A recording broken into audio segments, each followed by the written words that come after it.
আর দই মুখে দেবে, পরে ভাত তরকারি খাবে। ষষ্ঠীর দিন গরম জিনিস খাবে না। হ্যালো বন্ধুগণ, আবার একটা ভিডিও নিয়ে আপনার সঙ্গে চলে এলাম শেয়ার করবো বলে। সরস্বতী পুজোর পরের দিন ষষ্ঠী পুজো। তো সকালে যে দধিকর্মার ব্যাপার আছে, তো স্কুলের দধিকর্মা, বাড়ির দধিকর্মা সেরে নিয়ে তারপরে এবারে মা ষষ্ঠীর পুজো হবে।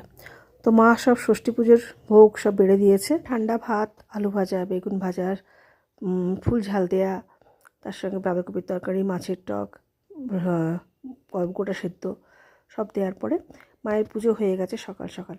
এবারে আমিও পুজোটা সেরে নিলাম। মনে হয় এরপরে পুজো সারবে। রিয়াকে ওই বছর একটু পুজো করাবো। হয়ে গেল, রিয়াকে একটু শিখিয়ে দিলাম চান টান করে, ও পুজো করলো। ও এই বছর প্রথম এসেছে, আগের বছর আসতে পারেনি। এবছর ছুটি পেয়েছে, যাই হোক সেটা খুব ভালো হয়েছে। শনিবার রবিবার পড়েছে বলে ওদের একটু সুবিধা হয়েছে। তার সঙ্গে তো 26শে জানুয়ারি আছে, আরও ভালো হয়েছে। তারপরে চলে গেলাম উঠোনে, সেখানে এখন বই পড়া হবে ষষ্ঠীর। তো চলুন, ষষ্ঠীর বই পড়া হচ্ছে, সেখানে নিয়ে যায়। আমি দুঃখ করে বললে কি বলবো বাচ্চা, এমন ভাগ্য করেছিলাম যে সাত সাত ঘরে, কিন্তু কারোর পেটে একটা ছেলে হলো না। বামনি বললে কিছু নিয়ম আছে, বুড়ি বললে হ্যাঁ, জোড়া জোড়া দিয়ে দেবে। পরদিন ষষ্ঠী পুজোর সঙ্গে শিলের গায়ে তেল আর দই মুখে দেবে, পরে ভাত তরকারি। দই আমার গায়ে লেপে দিই, তারপর সেই দই ছুটে এক হাঁড়ি দই নিয়ে বুড়ি সর্বাঙ্গে লেপে জিভ দিয়ে সেই দই চেটে হাঁড়িতে ঢুকছে। প্রথমে বেড়ালের কপালে ফোটা দিল, এই বেড়ালটা ম্যাও ম্যাও করে রেখে উঠল। এমনি করে তোদের কি গল্প এই সময় ছাড়া?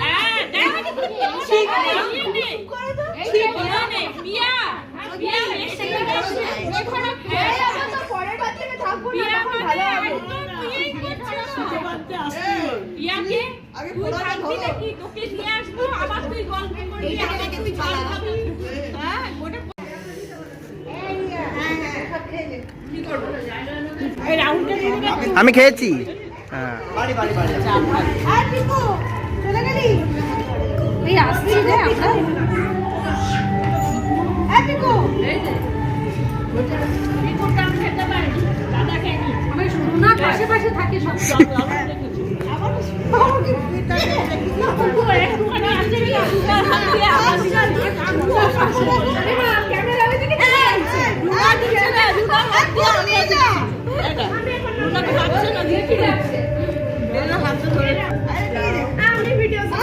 তাহলে এখানেই ভিডিওটা রাখছি। পরের ভিডিওতে চোখ রাখুন, সঙ্গে থাকুন, ভালো থাকুন। আর ভালো লাগলে অবশ্যই লাইক, কমেন্ট, শেয়ার করুন। বাই বাই, সকলে ভালো থাকুন।